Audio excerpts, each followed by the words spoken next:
Welcome to the NC Spin After Spin. Additional comments from our panelists just available on our website. I want to ask our panel, what do you wish you'd have said in last week's show, but you didn't for some reason or another? John? We were critiquing the governor's State of the Union, State of the State address, and I made a reference to the fact that he was talking about the economy improving and jobs coming in and unemployment rate dropping. Some people claim that North Carolina's unemployment rate is simply dropping because people are quitting, looking for jobs, or dropping out of the workforce. And I understand why they're saying that, but they simply aren't looking at the numbers that the Bureau of Labor Statistics provides. And they just put out a new report for 2014, and it includes people who dropped out of the workforce. And even so, North Carolina's unemployment drop was the largest in the Southeast and the fourth largest in the country. What people get confused about is they look at the employment to population ratio, but that includes retiree-age people. What's happening is North Carolina is importing lots of retirees. Of course they're not in the workforce. They weren't intending to be. Bob, what do you wish you'd have said that you didn't?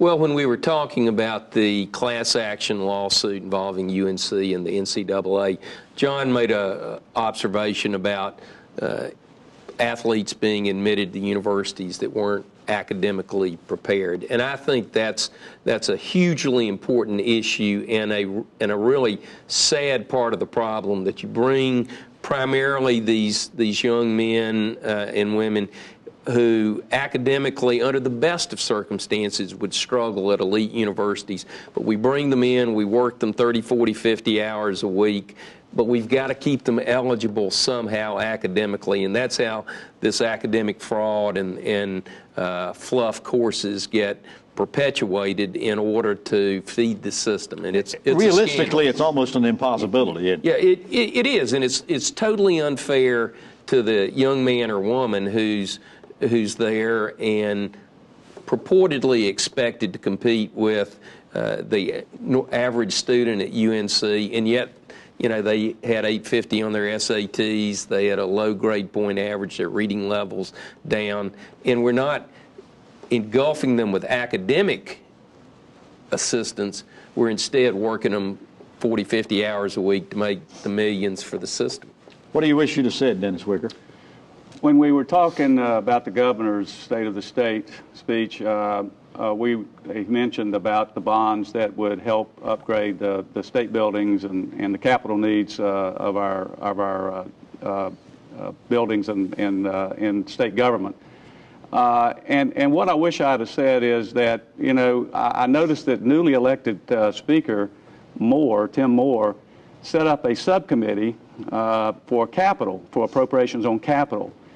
And it's badly needed. I remember Harlan Boyle, as a former treasurer, was also had the same idea.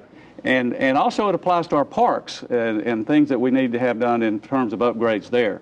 So, in fact, Harlan said we should have three budgets. We should have the continuation budget, the expansion budget, and the capital budget. Exactly. And this is long overdue because, as you know, every year the legislature pushes capital improvements off till the next year.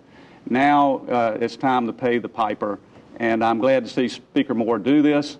I'm glad to see the governor raise this issue and hopefully come forward with a solution to it. Good point. What do you wish you'd have said? Well, Chris? I'll also wish I'd have said something, had more time to analyze the governor's speech. He did mention in the speech that he hopes the General Assembly will fulfill the commitment it made to raise starting teacher salary to $35,000 a year, which is a laudable goal.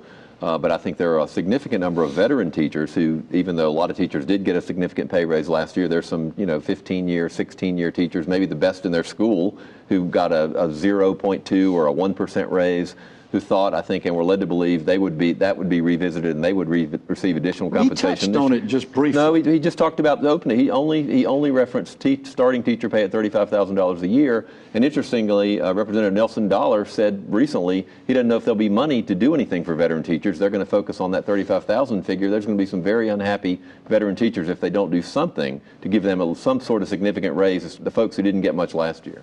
Well, thanks for watching the After Spin. We'll have more video all during the week on ncspin.com.